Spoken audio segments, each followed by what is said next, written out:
Hello friends, सिमलीज food युनिवर्समध्ये तुम्हा सर्वांचं खूप खूप स्वागत। आज आपण कोल्हापुरी मटन मसाला बनवतोय। मटन बनवण्याची प्रत्येकाची पद्धत वेगवेगळी असू शकते।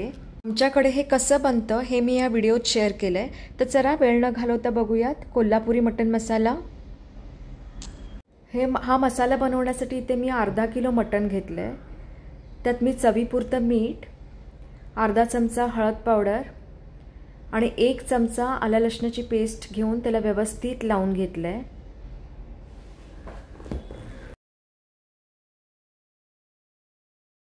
आता सर्व जिन्नसाला व्यवस्थित लागले आहेत। हे आता 15 ते 20 मिनिटं बाजूला ठेवून देऊया। ते 2 चमचे तीळ आणि पाव ते अर्धा चमचा जिरं मी छान भाजून घेते। आता तीळ एकदम व्यवस्थित भाजले गेले आहेत। आता हे थंड झाले आहेत, ते मी एका मिक्सर जार मध्ये घालून घेते।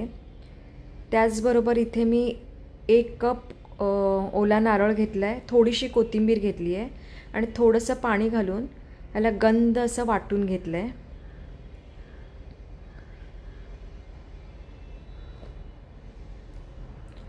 एकदम छान गंध असं वाटलं गेलंय। आता 1 कुकरमध्ये मी 2 ते 3 चमचे तेल घालून घेतलंय। त्यात 1 तमालपत्र घालून घेतलंय। 2 बारीक चिरलेले कांदे, हे आपल्याला एकदम लाईट ब्राऊन होईपर्यंत भाजून घ्यायचे आहेत। बघू शकता इथे कांदा किती छान व्यवस्थित भाजला गेला आहे। आता ह्यात मी 1.5 चमचा कांदा लसूण मसाला घालून घेते आणि तो एक मिनिटभर छान त्यात परतून घेते कांद्यात।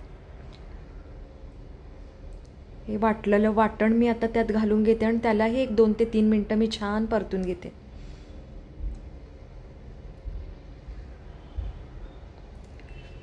आता हे वाटण छान परतलं गेलं आहे आपल्या कांद्यात। आता जे मॅरिनेट केलेलं मटण आहे ते ह्यात कांद्यात घालून घेऊया, ह्या मसाल्यात घालून घेऊया।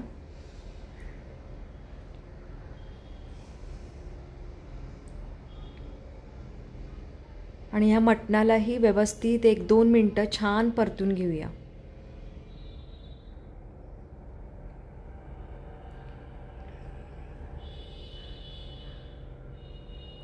आता मटण छान परतून झालेलं आहे।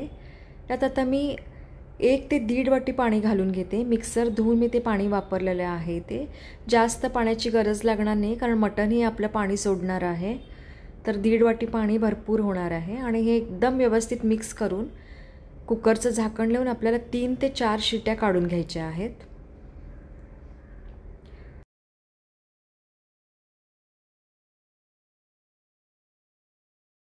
तर आता 5 शिट्या घेतलेल्या आहेत मी इथे आणि मटण आपलं एकदम व्यवस्थित शिजून तयार झालेलं आहे। तुम्ही बघू शकता कलरही किती सुंदर झालेला आहे आणि हे कोल्हापुरी मटण मसाला आता तयार आहे। जर तुम्हाला माझा व्हिडिओ आवडला असेल तर प्लीज व्हिडिओला लाईक करा, शेअर करा, सबस्क्राईब करा आणि पाहत राहा सिमलीज फूड युनिवर्स। धन्यवाद।